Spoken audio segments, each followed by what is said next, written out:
ಈಗ ಒಂದಿಬ್ಬರು ಮೂರು ಜನ ಆಗಲೇ ಕನ್ನಡ ಸಿನಿಮಾನ ಒಂದು ಭಾರತದ ಇಂಟರ್ನ್ಯಾಷನಲ್ ಲೆವೆಲ್ ನ್ಯಾಷನಲ್ ಲೆವೆಲ್ ತೊಗೊಂಡು ಹೋಗಿದ್ದಾರೆ. ಯಶ್ ಅವರಾಗಿರ್ಬೋದು, ರಕ್ಷಿತ್ ಶೆಟ್ಟಿ ಅವರಾಗಿರ್ಬೋದು, ರಿಷಬ್ ಅವರಾಗಿರ್ಬೋದು.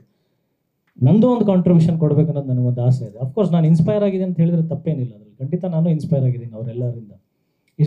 ಆ್ಯಕ್ಚುಲಿ ನಾನು ಬಂದಾದ್ಮೇಲೆ ಬಂದಂಥವ್ರು. ಎಷ್ಟೋ ಕೂಡ ಎಷ್ಟೋ ಸಲ ಹೇಳಿರ್ತಾರೆ, ನೀನು ಏನು ಮಾಡ್ತಾ ಇದೀಯ, ಅವಾಗ ನೀನು ಬಾ, ನೀ ಎಲ್ಲ ಟ್ಯಾಲೆಂಟ್ ಇದೆ, ಪೊಟೆನ್ಷಿಯಲ್ ಇದೆ, ಬಾ ಅಂತ ಹೇಳ್ತಾರೆ.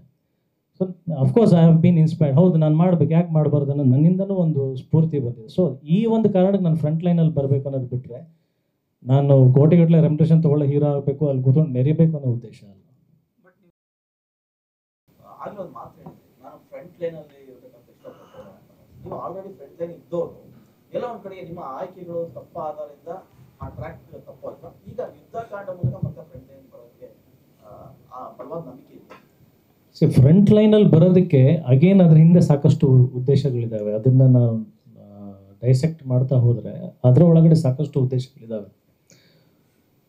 ಒಂದು, ನಾನು ಆಗಲೇ ಹೇಳಿದ್ನಲ್ಲ, ಈಗ ಇಂಡಸ್ಟ್ರಿ ಕೂಡ ನನ್ನ ಕಾಂಟ್ರಿಬ್ಯೂಷನ್ ಇರಬೇಕು.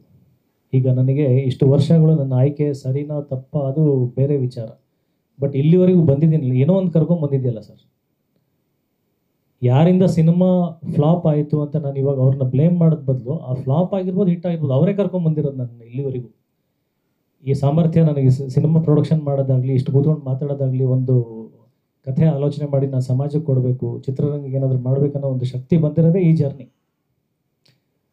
ಫ್ರಂಟ್ ಲೈನಲ್ಲಿ ಬಂದಾಗ ನನಗೆ ಬಲ ಜಾಸ್ತಿ ಬರುತ್ತೆ, ಶಕ್ತಿ ಜಾಸ್ತಿ ಬರುತ್ತೆ. Front line in the sense, ನಾನು ಆ್ಯಸ್ ಅನ್ ಆ್ಯಕ್ಟರ್ ನಾನು ಪ್ರೂವ್ ಮಾಡಿಬಿಟ್ಟಿದ್ದೀನಿ ಸರ್. ನಾನು ಅದೇ ಸಾಕಷ್ಟು ಕಡೆ ಹೇಳಿದ್ದೀನಿ, ನಾನು ಒಂದು ಫ್ಲಾಪ್ ಸಿನಿಮಾದಲ್ಲೂ ಅದೇ ಎಫರ್ಟ್ ಆಗಿ ಆ್ಯಕ್ಟ್ ಮಾಡಿರ್ತೀನಿ, ಹಿಟ್ ಸಿನಿಮಾದಲ್ಲೂ ಅದೇ ಎಫರ್ಟ್ ಆಗಿ ಆ್ಯಕ್ಟ್ ಮಾಡಿರ್ತೀನಿ. ನಾನು ಆ್ಯಕ್ಟ್ ಮಾಡಿದ್ದಕ್ಕೆ ಸಿನಿಮಾ ಹಿಟ್ ಆಗಿಲ್ಲ, ಅಥವಾ ನಾನು ಕೆಟ್ಟದಾಗ ಆ್ಯಕ್ಟ್ ಮಾಡಿದ್ದಕ್ಕೆ ಸಿನಿಮಾ ಫ್ಲಾಪ್ ಆಗಿಲ್ಲ. I have remained as A good actor in all films. But front ಲೈನಲ್ಲಿ ಬರಬೇಕಂತಂದರೆ ಇಡೀ ಸಿನಿಮಾ ಗೆಲ್ಲಬೇಕು. ಇಡೀ ಸಿನಿಮಾ ವ್ಯಾಪಾರ ದೃಷ್ಟಿನಲ್ಲಿ ಗೆದ್ದಿದೆ ಅಂತಂದರೆ ಅದು ಅಷ್ಟು ಜನಕ್ಕೆ ತಲುಪಿದೆ. ಅಷ್ಟು ಜನಕ್ಕೆ ತಲುಪಿದೆ ಅಂದರೆ ಇನ್ ರಿಟರ್ನ್ ನಮ್ಮ ಮೇಲೆ ಅಷ್ಟು ಅಭಿಮಾನ ಇರುತ್ತೆ, ಅದು ಮುಂದಿನ ಸಿನಿಮಾ ಮೇಲೆ ಅಷ್ಟು ಭರವಸೆ ಮೂಡಿಸುತ್ತೆ.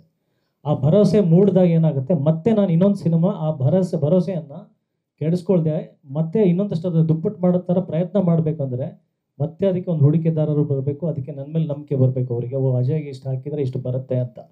ಆ ಬರುತ್ತೆ ಅನ್ನೋ ಫ್ಯಾಕ್ಟ್ರು ಅವರಿಗೆ ಬಿಸ್ನೆಸ್ ಅದು. ಬಟ್ ನನಗೆ ಮತ್ತೆ ಸಮಾಜಕ್ಕೆ ಏನಾದರೂ ಕೊಡುಗೆ ಕೊಡೋದಕ್ಕೆ ಒಂದು ದೊಡ್ಡ ಶಕ್ತಿ ಬರುತ್ತೆ, ದೊಡ್ಡದಾಗಿ ಹೇಳ್ತೀನಿ.